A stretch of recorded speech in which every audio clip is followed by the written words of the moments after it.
So this shooting in Minnesota, the story keeps going, and I am comfortable saying that there is good reason to believe that this was homicidal. Cities using excessive force lawlessly with new agents without proper training.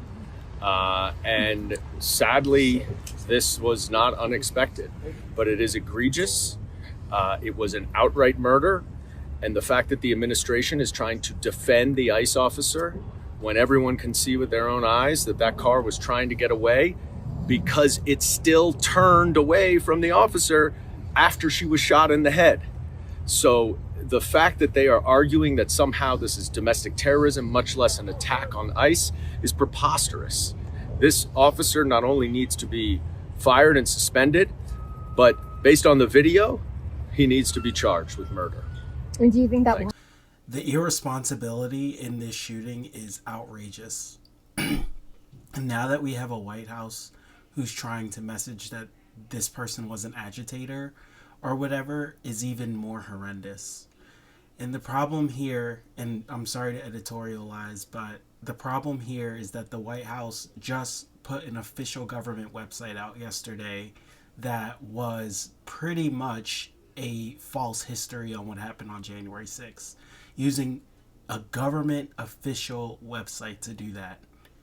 And now we have a problem that they caused. They set a deportation goal that was unrealistic. And now they are putting troops in the street. And their ICE, Immigration and Customs Enforcement, has been given a huge budget to operate, to create deportation centers, to patrol streets. And with that budget, they have to hire people. And they're hiring people without even vetting them properly. You can look it up. And what we get from that is a lack of expertise in situations like that in Minnesota, where people are literally shot when they were trying to back their car up, when they were given mixed orders on whether to get out of the car or drive away. This is a terrible moment for America. And in a country where one of the idealistic founding principles was against standing armies, we now have a standing army in the streets. And that standing army is acting in partisan and unhinged ways. And this is what happens when we elect someone who literally ran on saying that Haitians were eating cats and dogs, claiming that his political opponent wasn't black, and pushing every gendered and racial stereotype under the sun, while the people who were running the quote-unquote pro-democracy campaign stayed away from messaging the stakes and messaging about how it was racist, how this was about white supremacy and a society that is changing, and there was a vocal but well-armed minority that did not want that change.